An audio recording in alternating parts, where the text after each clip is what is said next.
Bonjour et bienvenue dans le podcast qui vous aide à améliorer votre quotidien. Je suis Virginie, coach et hypnothérapeute. J'utilise l'hypnose mais aussi l'ésotérisme dans mes accompagnements et je suis spécialisée dans l'accompagnement du stress et des angoisses. Dans mes podcasts, je suis là pour vous aider à retrouver une sérénité dans votre vie, à mieux être. Et grâce à des séances de méditation guidée, des séances d'auto-hypnose, mais aussi j'aimerais vous partager mes pensées, mes réflexions, et peut-être alors nous trouverons ensemble un équilibre et des solutions afin de créer une vie qui vous ressemble. Je vous souhaite une très bonne écoute.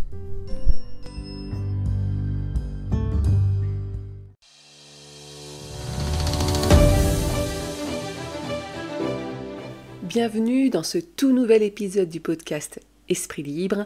J'espère que vous allez bien. Aujourd'hui, on va parler de la réussite. Qu'est-ce que c'est exactement la réussite ? La réussite, miroir des autres ou reflet de soi ? Qu'est-ce que réussir ? Qu'est-ce que la réussite exactement ? Est-ce décrocher un gros salaire, une promotion, ou cette maison avec jardin qui coche toutes les cases du rêve sociétal ? Est-ce qu'on réussit pour soi, pour faire plaisir à ses proches, ou pour briller dans le regard des autres ? Et si on prenait un moment pour déconstruire ce concept de réussite ? Peut-être qu'en grattant un peu, on découvrira qu'il n'y a pas une seule réponse, mais autant de définitions que de vie. Aujourd'hui, je vous propose une réflexion sincère, un brin humoristique peut-être, mais aussi pleine d'émotions. Parce qu'à trop courir après la réussite telle qu'elle est définie par la société, ne passe-t-on pas à côté de celle qui compte vraiment, celle qui nous rend heureux, épanouis, à notre place ? Alors, prenez un café, un thé, installez-vous confortablement et embarquons ensemble dans ce voyage au cœur de la réussite. La réussite, c'est comme un caméléon. Elle change selon qui la regarde. Pour certains, elle se mesure en chiffres, le salaire, le gros compte en banque, avec plein de zéros. Alors plein de zéros derrière un chiffre bien rond. Pour d'autres, c'est une reconnaissance sociale, être admiré, respecté, on se sent valorisé. Et pour d'autres encore, c'est simplement être heureux à sa place. Depuis toujours, la société nous dicte ce que réussir signifie. C'est vrai qu'on a ce regard quand même un peu, cette société qui nous impose un peu ce que c'est que la réussite. Avoir un bon job, une belle maison, des enfants bien élevés, le chien bien propre. Mais est-ce vraiment notre vision de la réussite ou celle qu'on nous impose ? La réussite sociale, c'est acheter des choses dont on n'a pas besoin, avec de l'argent qu'on n'a pas, pour impressionner des gens qu'on n'aime pas. C'est une citation de Dave Ramsey. Est-ce que l'accomplissement personnel est un luxe ? Est-ce qu'on mesure de cette façon la réussite ? Et si la vraie réussite, c'était simplement d'être aligné avec soi-même ? Pourtant, dans une société tournée vers la performance, s'autoriser à juste être heureux peut presque sembler pas assez d'un certain côté et ça peut sembler égoïste aussi. Et qu'en est-il de nos proches, nos miroirs ? Vous avez sûrement entendu cette phrase « Mes enfants sont ma plus belle réussite ». J'essaie d'arrêter de la dire, cette phrase. Parce que finalement, est-ce qu'on se définit uniquement à travers eux ? Et si nos enfants prenaient un mauvais chemin, serions-nous moins réussis en tant que parents ? Ça ferait de nous des mauvais parents et donc nous aurions échoué et donc nous n'aurions pas réussi. Et puis peut-être que nos enfants, eux aussi, ont leur propre chemin et leur réussite ne nous appartient pas. Puisque finalement, s'ils réussissent à l'école, dans le sport, dans les arts, peu importe, sur le chemin qui est le leur, ça leur appartient, ce n'est pas notre réussite à nous. Pourquoi on se définit en tant que tel ? Mes enfants sont ma plus belle réussite. Ils réussissent bien tout seuls. Et nous aussi. Les pièges de la réussite sociale, pour moi, c'est vraiment ça le plus impactant.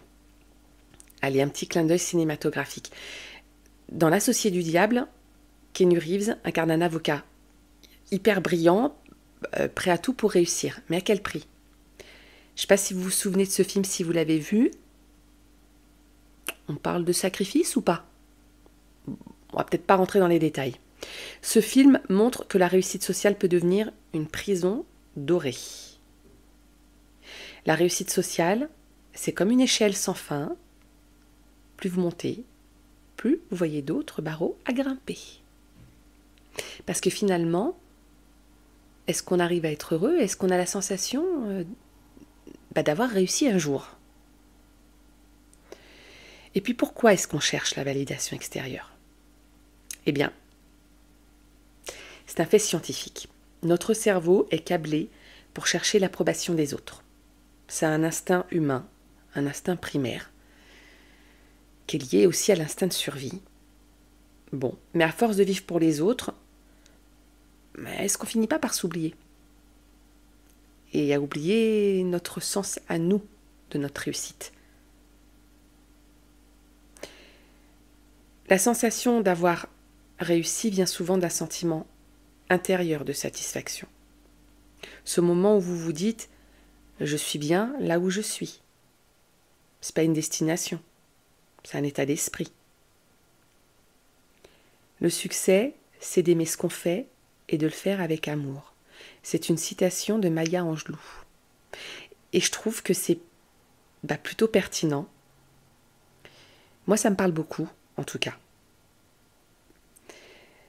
Trouver sa place dans un monde qui exige beaucoup, ça nous donne la sensation de ne jamais être à sa place et de ne jamais avoir réussi. Et se sentir à sa place, c'est peut-être la plus grande des réussites. Mais c'est aussi l'un des plus grands défis, car la société a tendance à nous pousser à nous faire rentrer dans des cases, dans des moules, qui ne nous conviennent pas toujours. J'ai vécu cette expérience, je suis passée par la case dépression. Et à ce moment-là, j'avais vraiment pas l'impression d'avoir réussi. Et pourtant, ça m'a conduit là où je suis aujourd'hui. Les petites réussites du quotidien, est-ce que c'est pas ça qui nous ferait le plus de bien, finalement ? Parfois, la réussite, c'est pas un grand accomplissement, mais une série de petites victoires. Prendre soin de soi, faire quelque chose qu'on aime, sourire à quelqu'un et recevoir un sourire en retour, être proche de ceux qu'on aime, passer des bons moments, regarder un joli lever de soleil ou un coucher de soleil.